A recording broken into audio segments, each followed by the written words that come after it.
The Deathadder, a legendary gaming mouse, redefining the market as we know it with the original launch years back. So how does the Deathadder Chroma, a successor to countless models before it, and now a predecessor to the Deathadder Elite, perform?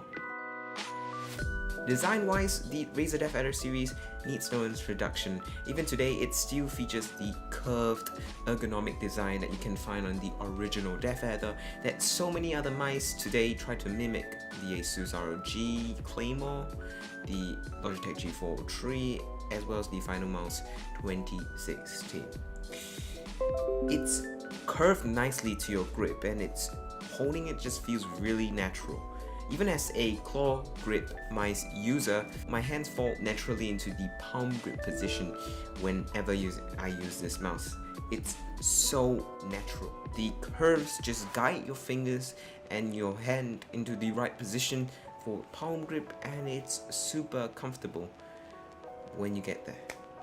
I love it. It fits perfectly into your hand no matter what size your hand is, and this all black mouse looks really great, and it also feels really well made.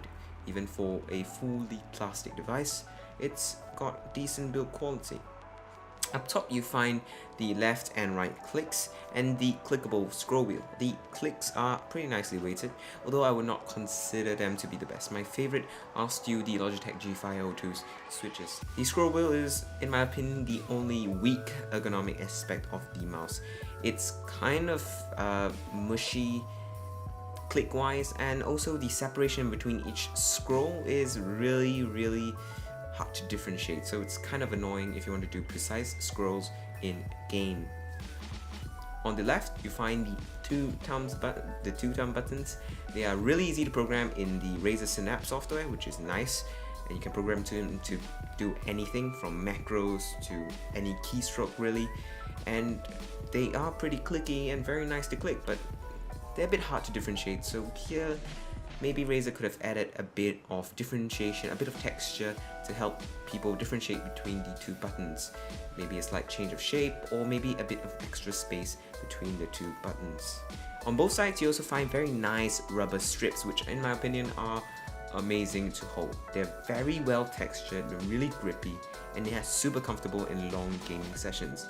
And although it does get a bit slippery after a while, once your finger oils go all over it, I wouldn't say it's a con, because any surface will get slippery once your finger oils go over it.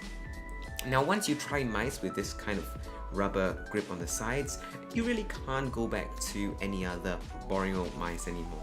On the bottom you find 3 mice feet, 2 small ones up top and 1 big one at the back. These aren't particularly impressive. I mean, they're smooth and everything, but they're not very large and they're not very thick. Kind of a letdown. They fixed this in the Elite though, so if you want a very good long-lasting mice feet on your mouse, then go with the Deathadder Elite. On the bottom you also find the 10,000 dpi optical sensor, which is made by Vega. I think it's the 3399, and it's been tested to bits, and it's pretty much been confirmed that there is literally no acceleration in the sensor, which is a great thing, because acceleration is BS for gaming. I'll talk more about the performance in a bit, but let's talk about the weight. I hate the weight on this device. It's 95 grams without the cable, which I have to say is quite a lot compared to the other wired gaming mouse that it's competing with, the G502 or the Final Mouse 2016. The Deathadder Chroma is really the fat kid of the bunch. Although it's super comfortable to hold, the amazing ergonomics still doesn't make up for the added weight and resistance when you're trying to do flick shots or precise movements with your mouse in game. But the sensor isn't a letdown, unlike the weight. It's a 10,000 dpi sensor, as I've previously talked about, and it's super precise and accurate.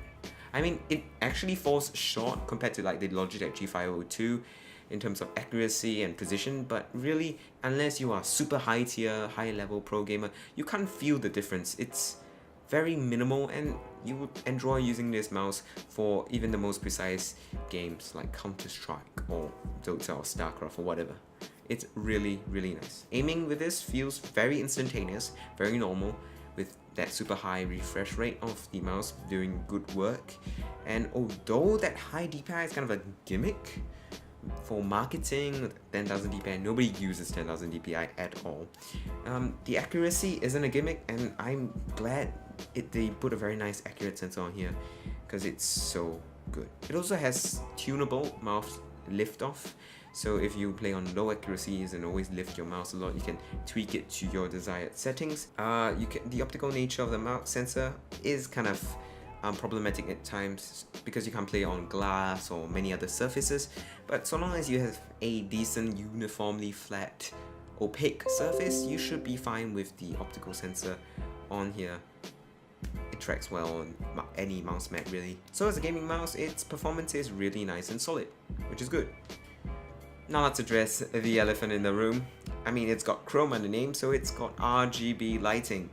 And yes, it's beautiful. The Deathadder Chroma features 16.9 million LEDs, RGB LEDs built into the scroll wheel as well as the Razer logo on top.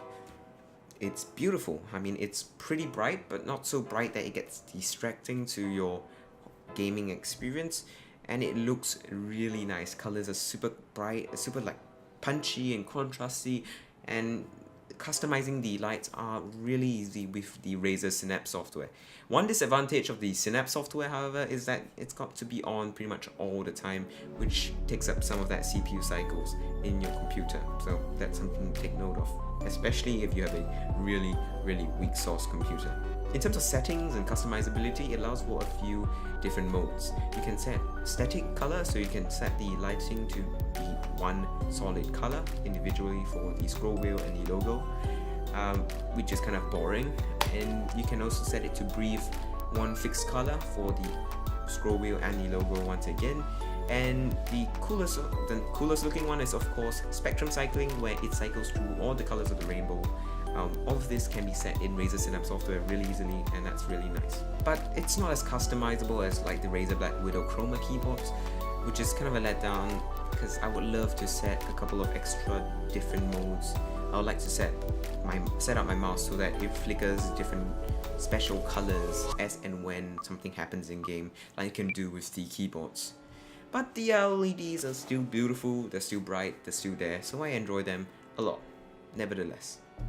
So in conclusion, it's a great mouse, even 2 years after the release. I mean, it performs well, has great looks in terms of LEDs and just design overall, and it's super comfortable. It's an all-around great mouse. And yes, its replacement, the Deathadder Elite, has already arrived, but here's why I think you should pass on the Deathadder Elite and get the Chroma instead. Well, the Chroma is literally on sale everywhere right now. In fact, it's like $45 on Amazon, linked in the description. And by buying this, you can save yourself 20 bucks instead of buying the Deathadder Elite, and you don't lose out much in terms of features. The Deathadder Elite only has a couple of extra buttons here and there, and a slightly better sensor. I mean, a better sensor, but really, unless you're a top tier gamer, you won't notice this kind of performance difference. So you can get yourself a couple of nice treats for that money, and this is why I think you should go with the Deathadder Chroma instead of the Deathadder Elite. Anyway, this has been ZX Tech. If you guys enjoyed the video or found it helpful, do like and subscribe, and if you want to and have the time, just watch some of the videos linked on the screen that YouTube suggested for you guys. Thanks for watching anyway, and goodbye.